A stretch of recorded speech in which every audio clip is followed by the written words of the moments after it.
give that kind of priority to Main South? Is it enough? It's probably never enough. And it takes too long. Look how long it's taken for City Square. That conversation began 10 years ago. You've seen more activity and more results in Main South than we've seen in City Square. Thank you. Ms. Ross.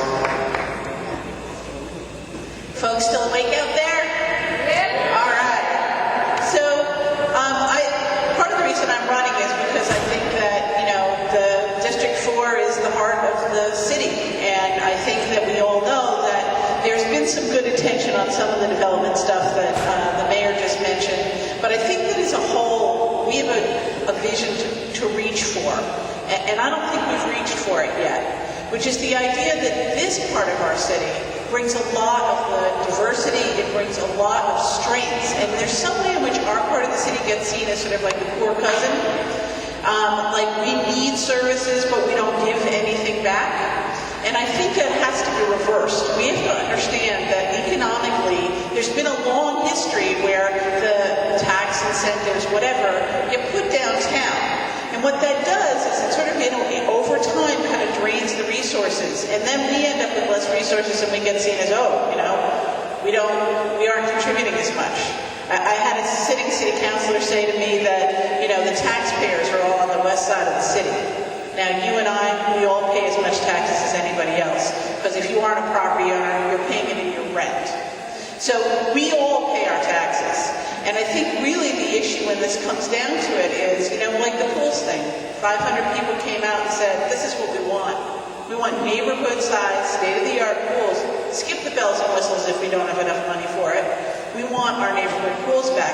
And when those of us who worked on the pools, they looked at the district, and you break up the city into what they call environmental justice areas, the areas where there tend to be fewer parks, less resources thrown into that, and more of the toxic problems.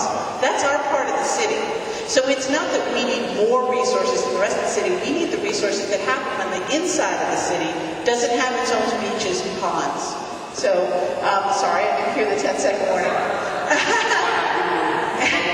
All right. Anyway, I think we've got something to reach for, and I think we can get there, and it is about all of us voting. Let's reach for our dreams because we deserve them.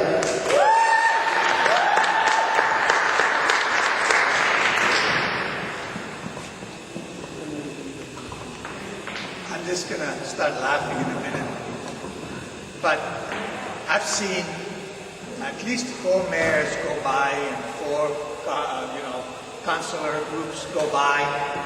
And I don't concentrate in the rich areas. I talk to immigrants and I talk to people that are hurting. And I'm telling them, enough is enough. If you don't participate in this democracy, you are not counted. So if you don't vote, you're not going to be counted. Now, I have done so many big projects with people that didn't even know what this project is all about. I'm the only one that is a contractor and knows how to fix the poles. And I'm gonna tell the person that says we're gonna make a big pole, I'm gonna tell them over my dead body, and I'm gonna tell them that this money that you pay this contractor is too much. This is how much it's gonna cost. I know the business. I know what restoration, preservation, reuse to beautify a community from the buildings and from the people is that you guys back me and we'll be an army and change the world starting from Worcester, and the United States will listen and hear that we have started something that depends on people, not the government, just the people. Thanks a lot. Barbara. Thank you. Barbara Howard. I live in Main South. I live on Castle Street, and Main South is a special place in my commitment to the city. I began my activism work right along the corridor of Main Street, and worked very hard with many, many partners, including the YMCA, to get new trees, get new green space, pick up trash, start a farm, and work on all areas of quality of life. Main South was a pilot program for many of those programs. the abandoned car program started in Maine South, and many, many more. Maine South does get a lot of resources, but we have so much work left to do.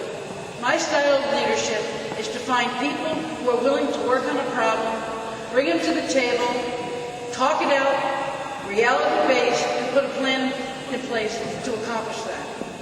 We started this evening out talking about quarry reform. I was happy to work with EPICA to take those exact steps, getting people to the table, EPICA and the city administration, work with the city councilors to bring around quarry reform in the city of Worcester. It's never pretty, it always takes longer than it should, and it's very frustrating. But if we get to the table and stay there, we can change the world. And certainly we can change Maine South and increase the resources that come here. I invite you all to join me in that work.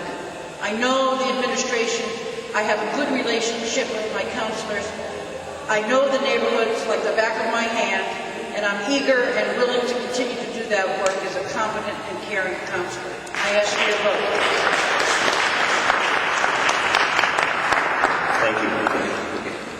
We're a very diverse city. We're made up of 5 different districts, very, very diverse city. And if you take a look at Maine South 10 years ago, and you take a look at Maine South today, Maine South has come a long way. A long way. The community farm, all the different strides that we made great strides, but it's time to do more. And I think the key is getting community involvement and getting everybody involved in the community and continue doing what we're doing. You're right. Maine South, for some reason, is oftentimes put at the bottom of the barrel. Things aren't taken care of. But if we continue to let people hear our voices, I think the key is a council that is willing to let their doors open and let people come into the council and speak and voice their concerns. And look at the things that have gotten done. Look at the work the pool committee has done. And unfortunately, it's something that you must not give up on. And you must fight for what you believe in. And don't ever realize how important it is on Tuesday to get out there and take part in voting. And beyond Tuesday, take part every day in coming out to voice your concerns for your community and take part in shaping the future of your community, because that's key to all of our future. Thank you. Thank you. I remember Maine South has come a long way in the last several years. As I came into this council, the district councilor, I remember when I was a kid, my family grew up on Hitchcock Road. It was my parents who lived, my cousins, my grandparents. I remember walking as a kid in the 60s and early 70s down Main Street to the Mark and also the dent holes and walking back. I remember those days. And then the 80s came, the little late 70s and 80s came, it got worse, early 90s, and it's gotten a lot better since. The city council has invested. We've invested into the Hammond, Brightly, Beacon Street project. $30 million. Not the council, but federal money, state money, Boys and Girls Club. The Southwest Industrial Park. It's going to be key for jobs for people in Maine South. You know, it's taken 12 years, but every year's been well worth it. We finally got a business down there, pad ready to go. You know, we're committed to this district. I'm committed. I was asked 12 years ago, what's the most important part of the city? I said, it was this part. Because we can get jobs down here, businesses back down here, the whole city will benefit. So my idea, maybe it's a little crazy, I've talked about it before, I brought it before, but why can't you make between Madison and Main Street something similar to what Shrewsbury Street and Highland Street has? We have such a diverse population here, have an attraction, restaurants, have people, bring people down here.